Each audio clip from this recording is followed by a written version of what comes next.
Hi everyone. I want to share something with you all. I was watching the news a while ago, and it was Fox News.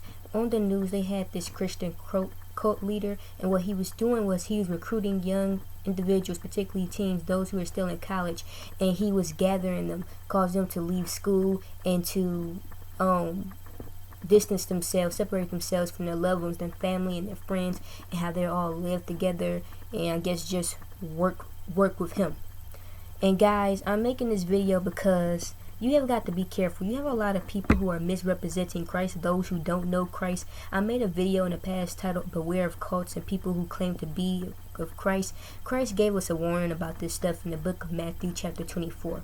And it's important, guys, because you have a lot of people who are not reading the word at all.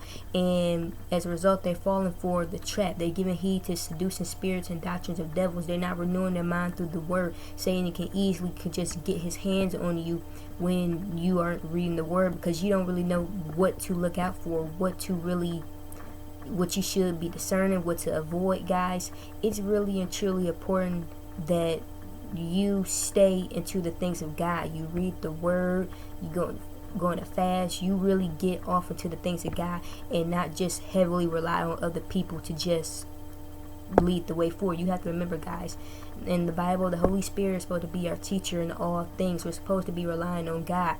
I'm not saying you can't learn things from your brothers and sisters, because you can, guys. Our spirit is going to bear witness with your spirit, but at the same time, it's also about having your own relationship with the Lord too, guys, so you won't be led astray. The Holy Spirit is all about, encouraging and getting and staying in the truth. So for those of you who are new to the faith, don't let, things such as that, people who are misrepresenting Christ, discourage you from wanting to actually get Christ if you do not have Christ at all right now, or if you're still learning, guys, because you do have people who will misrepresent Christ. And for those of you who are following Christ, you are a real true Christ follower, guys, don't just continue to prepare, because as you know, the persecution is on the rise. I've heard some things from you all, how some of you are practically threatening your job not to talk about Christ. Guys, the persecution is rising. Christ warned us about this in the Word. The Bible talks about the stuff that's occurring in the end times. We are in the end times. Now is the time to start preparing, guys. I know sometimes people put things off about reading the Word or wanting to get into the things of Christ. Guys, now is the time to be doing that. The persecution is going to rise. The prophecies are going to be fulfilled. The Word states how the beast is going to have power to make war on the saints and defeat them, guys. Now is the time to start preparing. Don't let that stuff scare you, because this stuff it has to take place as part of prophecy.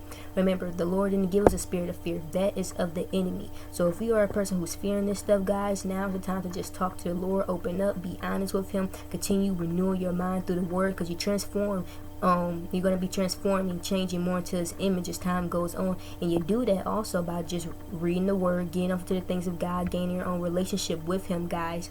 This is really and truly important. So the persecution is steady arising for those of you who follow Christ. It will, things are getting bad, but don't let that discourage you.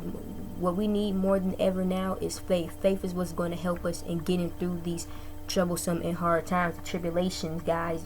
All these trials and tribulations that we're facing and things that we will face in the future, we need faith. It's impossible to please God without faith, guys. We need to get that together. Here's what I suggest you. Some of you guys, you can read the word, pick out the stories that are pertaining to faith, and start renewing your mind through that, people, start renewing your mind through that, guys. You're going to be renewing your mind, building up your faith. Now is the time to start building up your faith, guys, and reading the word and instilling that within you, and to not allow the enemy to put fear in you due to all the things that's going on, due to people misrepresenting Christ. Guys, we have to really stay focused, because it's getting pretty serious. This is just a reminder. Most of you already know that. Some of you do not. So guys, take this message into consideration, because it is getting pretty bad. It's getting pretty serious, and we need to get on it for the Lord. I know some of us are still learning and growing. We're still being delivered. We're still being sanctified in this walk. We'll continue, and most importantly, stay focused on Christ. Don't allow these distractions, the things that are going on in the world, to take your eyes off of Christ, because the enemy will do that. He's known for doing it. Tune out the distractions, guys, and just learn to stay focused on the Lord. I did a video about that, tuning out distractions. So guys, keep that in mind. Keep this message in mind, because these things are happening. We need to prepare and stay prepared, guys. So thank you for taking the time to listen, and have a blessed day.